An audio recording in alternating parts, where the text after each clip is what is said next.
Wiggy, wiggy, oh, wiggy, oh, wiggy, oh. Hold up, wiggy, oh, wiggy, oh, Cause that bitch go wiggy, cute when I shoot, it's on mute. That bitch go cute when I shoot, it's on mute. Assalamualaikum warahmatullahi wabarakatuh.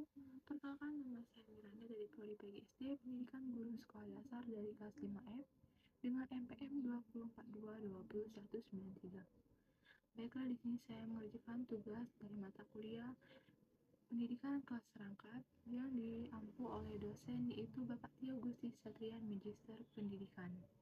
Baiklah, di sini saya membuat tugas mata kuliah Pendidikan kelas serangkat, yakni ditugaskan dengan materi yaitu sekolah, guru, dan teman sejawat sebagai sumber belajar, serta lingkungan sebagai sumber belajar. Yakni dari keempat tersebut saya akan menjelaskan satu persatu dari penjelasannya. Yakni yang pertama ada sekolah adalah tempat sumber belajar, di mana penelitian terbaru menekankan pentingnya lingkungan belajar yang mendukung melalui pendekatan konstruktivis, yakni selain ruang kelas, sekolah memiliki berbagai fasilitas seperti perpustakaan, laboratorium, dan ruang praktek yang memungkinkan, di mana siswa belajar melalui berbagai sumber belajar. Yang kedua yakni ada guru sebagai sumber belajar.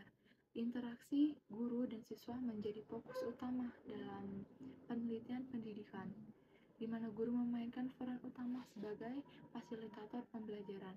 Mereka tidak hanya menyampaikan materi, tetapi juga mengarahkan siswa dalam memanfaatkan berbagai sumber belajar lainnya untuk tempat siswa menjadikan dirinya sebagai sumber belajar. Di mana sumber belajar ini adalah suatu kebutuhan siswa dalam mengembangkan atau mempelajari suatu pelajaran yang memungkinkan siswa tersebut cepat untuk bisa dimengerti atau cepat menangkapkan suatu pembelajaran tersebut.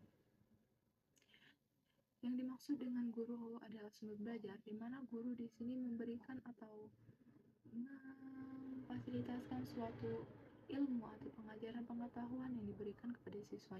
Yang ketiga yaitu ada teman sejawat, di mana teman sejawat ini adalah sumber belajar, karena dalam penelitian juga menyoroti atau pentingnya teman sejawat dalam pembelajaran kolaboratif.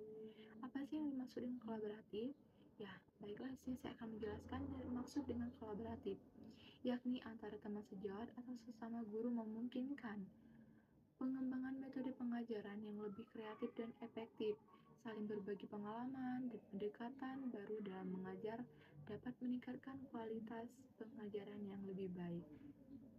Di mana guru sekarang memberikan suatu pengajaran yaitu tentang yang di sekolah, yang ini dilakukannya di perpustakaan sudah saya jelaskan tadi. Nah, dengan adanya teman sejawat, di sini siswa lebih tertarik atau lebih bisa bersemangat dalam pembelajaran, karena dengan adanya dorongan dari teman di sekelilingnya, ia lebih rajin atau lebih giat dalam belajar. Selanjutnya ada yang keempat. Yang keempat adalah lingkungan sebagai sumber belajar, yakni dimaksud dengan lingkungan sebagai sumber belajar tentang teori pembelajaran konstruktivis dengan berkembang, terutama yang menekankan pentingnya konteks lingkungan dalam pembelajaran. Siswa dapat belajar melalui observasi langsung. Dengan mengobservasi langsung, yang dimaksud ini adalah yang di sekeliling kita, seperti kita mengobservasi secara langsung tentang museum. Apa sih yang ada di museum tersebut? Apa sih isi dari museum tersebut? Bisakah kita belajar dari tentang museum tersebut? Nah, yang dimaksud dengan pembelajaran observasi ini, kita bisa melakukan atau mengajak anak-anak tersebut untuk observasi kepada lingkungan sekitarnya atau berinteraksi dengan masyarakat di sekitar sekolah dengan memanfaatkan teman sejawat, sekolah, serta bahkan lingkungan budaya seperti museum yang sudah saya jelaskan tadi, dan tempat bersejarah lainnya yang bisa diberikan suatu pembelajaran atau motivasi yang diberikan kepada guru untuk siswanya tersebut. Di sini saya akan memberikan suatu kesimpulan dari keempat yang sudah saya jelaskan tadi, yakni tentang sekolah, guru, teman sejawat, serta lingkungan sekitar sebagai sumber belajar, adalah bahwa pendidikan tidak hanya terjadi dalam ruang saja atau di kelas saja, karena Pendidikan akan melibatkan dari berbagai sumber belajar.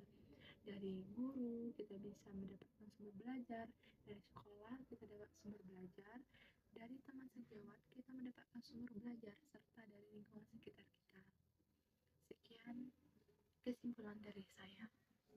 Baiklah, sekian materi yang dapat saya sampaikan. Jika ada salah kata, saya mohon maaf. Kepada Allah saya mohon ampun. Saya akhiri. Wassalamualaikum